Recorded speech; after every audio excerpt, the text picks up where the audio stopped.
Hi, I hope you're all well. I recorded an audio for this section, but it seems to have disappeared, so I'm having to do it again, so you might find that it's slightly delayed. So this is a scan of topic 5.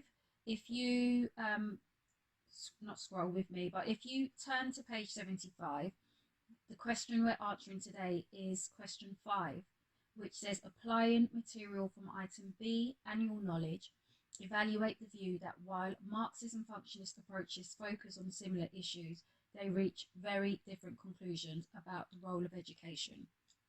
So I've extracted that from the book, and we are going to find the hooks in the item.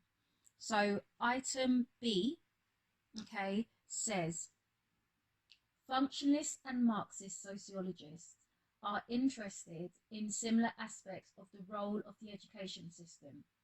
For example, both examine the relationship between education and work. Both perspectives also look at how norms and values are transmitted through education. However, while Marxists and functionalists focus on similar issues, they reach very different conclusions about the role of education. So as usual, we are going to look for the hooks in this item.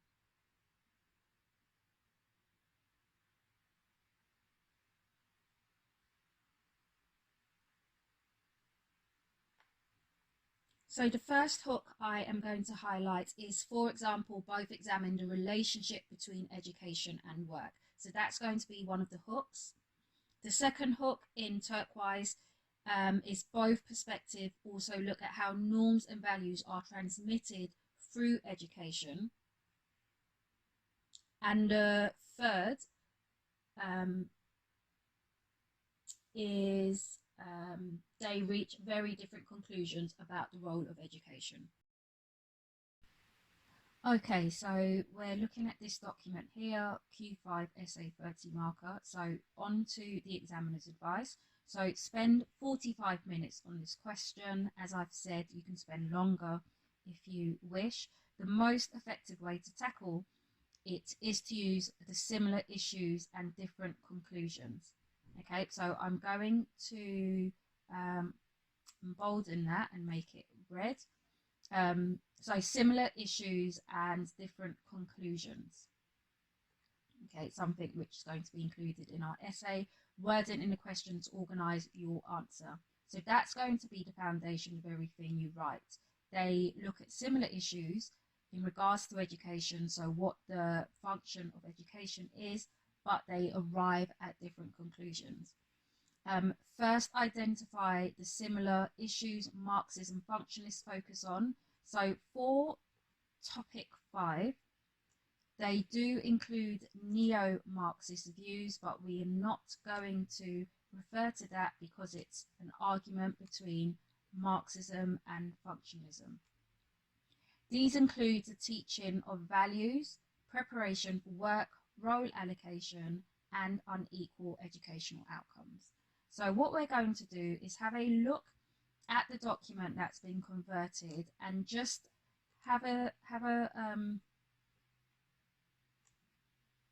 rummage for these keywords. So teaching and values. So let's go to our Words document. Is there anything on teaching and values?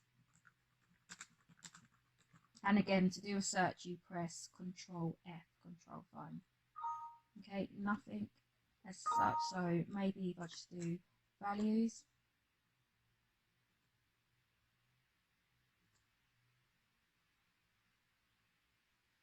Okay, so we've got a bit here which I am going to highlight. This sentence here, meaning I can refer to that in my essay. The education system helps to create social solidarity by transmitting society's culture, its shared beliefs and values. For example, when you're told to queue up for your lunch, it becomes normalized, and you take that on into the wider world. So when you're at a bus stop, you might queue up. When you're waiting in line at a supermarket, you queue up. So these are shared values you're learning at school. Anything else on values? Let's have a look up here. Okay, again, this thing about instilling shared values. You go on from your primary institution, the household, to the secondary institution, the school, and from school you're going to go into the third institution, which is the workplace for most people. Okay, so I've highlighted that. Okay, so you get the picture. Anything about values you can highlight in yellow, and that's what you will use in your essay. And there's quite a few things here. Okay, if I do that again, Control F and write values. Sometimes it, depending on your version of Word, it will tell you how many words in the document with the word value. Okay, so back to the examiner's advice. So teaching and values, preparation for work, role allocation. So that, well, preparation for work is a key point as well. So let's have a look if there's anything there. Preparation. Let's write work. It's a bit of a loose one.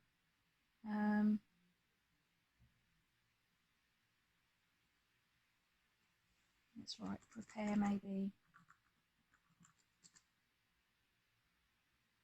Okay, so up here, I'm not sure what that's about, but that's a neoliberal view, so we don't really need that in this. Okay, this looks like a Marxist view.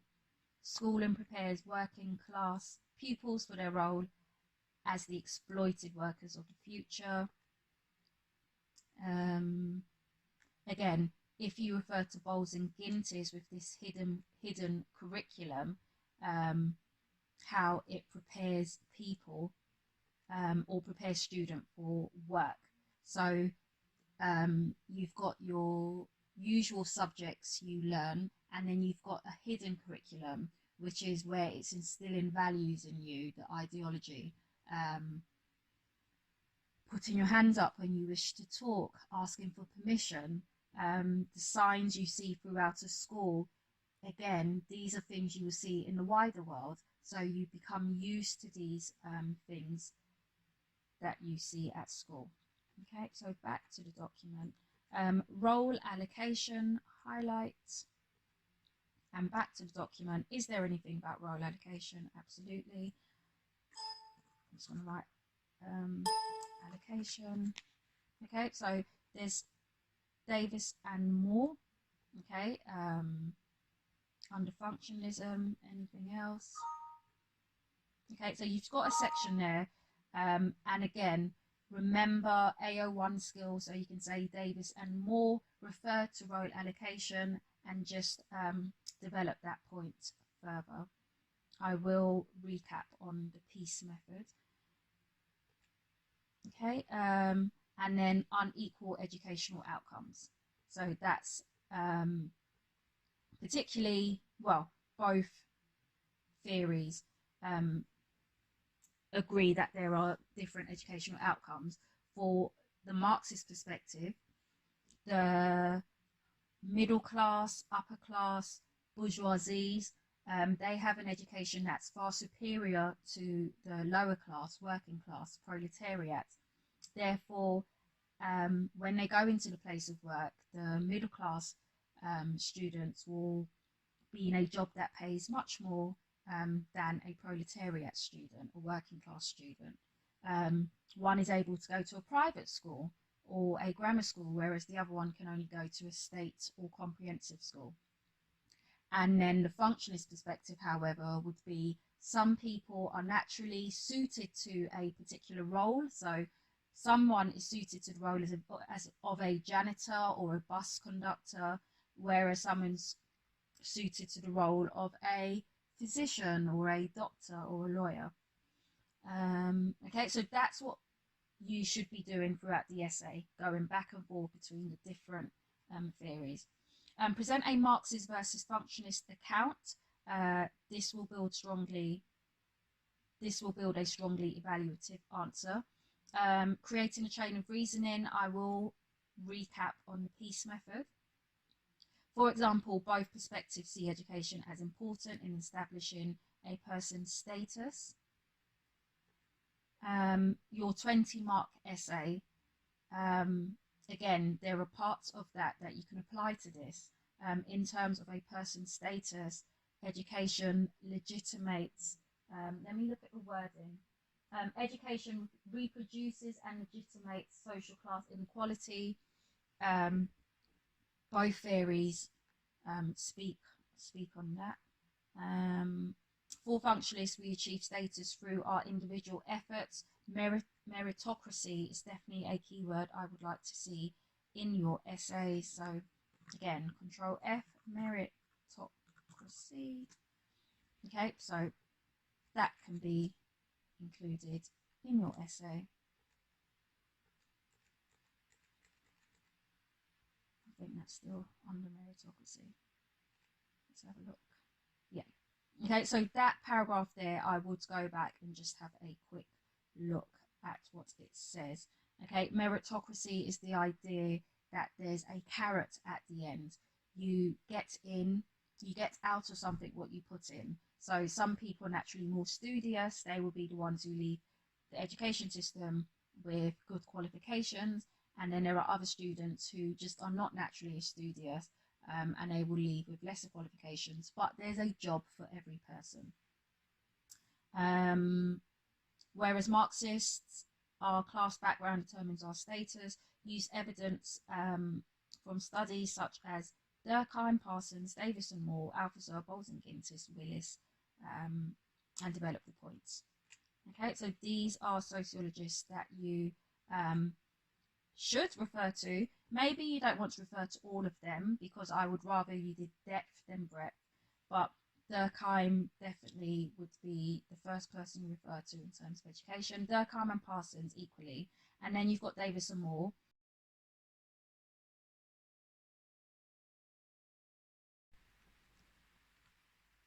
As with all your essays, I want to see an excellent structure made up of an introduction, a main body, and a conclusion. So we're going to use the piece method. Make a point. The point should refer to the item, be explicit in that. E, give an example, give evidence, explain the point you are making using that logical chain of reasoning, making sure you're going through each step before you arrive at your conclusion. Expand on a particular idea or explore an idea. A stands for analysis, which is you looking at the item and extracting the hooks from it. Make the comparison between whatever factor you have. So in this case, it's between Marxist and functionalist. Maybe you want to, or there's a point in your essay where the comparisons between upper class and lower class, or functionalist and bourgeoisie. Just make sure that is in your essay because that will award you your AO3 skills. And evaluation as well, it's very important. If you do a search of the Word document that was converted, if you type in, for example, evaluation, you've got an evaluation of functionalist, and there will be another one, evaluation of Marxist. Have a read or recap of that and just use the point that is that pertains to the points you're making. So you're not going to use all of these evaluative points. You're just going to use the one that helps evaluate a point you've made. Back to our PowerPoint. Okay, so this is a 30-mark essay. It's split between 3 assessment objectives, 12 marks for AO1, which is your knowledge and understanding, 9 marks for AO2, and 9 marks for AO3, which is your analysis and evaluation. So I use this when I'm marking your work. So knowledge is AO1, application AO2, evaluation AO3, specialist terms AO1, and conclusion AO3. So I want to see a mixture of these points so you can be awarded the full maximum marks. So a recap of the different views. Functionalists believe that the function of education is to instill shared values into the individuals. Primary socialization took place in the home. Now they are being socialized in the second institution, the school, to help them when they get into the third institution, which ideally would be the workplace. So they have these values instilled in them. This is the idea of a value consensus. For example, every school has an ethos and value that they share with their students. Once a week, you will have group worship or assembly to, again, reiterate what these values are the school has. Durkheim says there are two functions of education, which is social solidarity. For example, most schools, everyone wears a uniform to show they're unified. Social solidarity and to learn specialist skills, maths, English, science, etc. Parsons believes in the idea of a meritocracy, which is you get out of the education system what you put in. Some people, he believes, are naturally more skilled, therefore that's reflected in the pay they get when they leave school. In this current time, we use the term essential workers, and that's a very interesting term that's used, because you will know that during this time it's the essential workers that go out to work, are paid minimum wage or not as much as those non-essential workers such as footballers, etc. He refers to universalistic and particularistic standards. He believes status is achieved and not ascribed. And Davis and Moore, who again believe there's a role that is suitable for each individual based on how they perform at school. So these terms which I've glossed over, please refer back to the text to recap on them. On to Marxists now. They believe the education system actually causes class division and it helps the capitalist system thrive.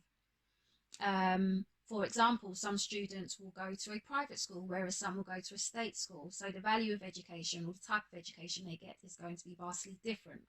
If you look at Parliament, the people who make the laws for the country, most of them have been given the privilege of going to a private school. Althusser says the ideological state, it's an ideological state apparatus that helps sustain capitalism.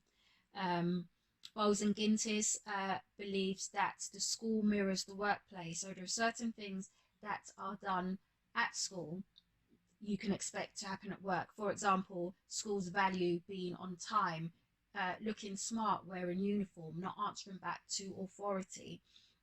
That's mirrored in the workplace. And as well as having a subject curriculum, there's also a hidden curriculum. Bowles and Gintis believe that meritocracy is a myth because status is ascribed, so given to you at birth, it's not achieved. And Paul Willis does a study of working class boys whose they have an anti-school subculture, and because of that, they perform less well at school compared to their middle-class counterparts. It means when they left school and went to work, they got a menial job, most of them working in factories, getting paid less money because of the way they conducted themselves in school. So for your introduction, if you do a search of that document, so I'll do it quickly here, you can just briefly state how functionalists has a consensus approach, whereas Marxists have a class conflict approach. Refer to the sociologists that are going to be included in your essay, or if you did a search of topic summary, you can include that in your introduction. So for your main body, the 3 hooks are shown on the screen. The relationship between education and work, so you can refer to functionalists, Davis and Moore with role allocation, or the Marxist view from Bowles and Gintis about the correspondence principle. The norms and values, if you do a search of the document, if you search the word values, you will get 2 views from Marxist and functionalist, and then different conclusions. And then your conclusion, again, if you search this on the Word document, the role of education in society, you can actually answer that question.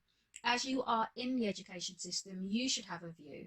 Is it an equal Is it a equal system where you get out of education what you put in, or do you think some people have been given the upper hand? Okay, so I hope that has been helpful. Thank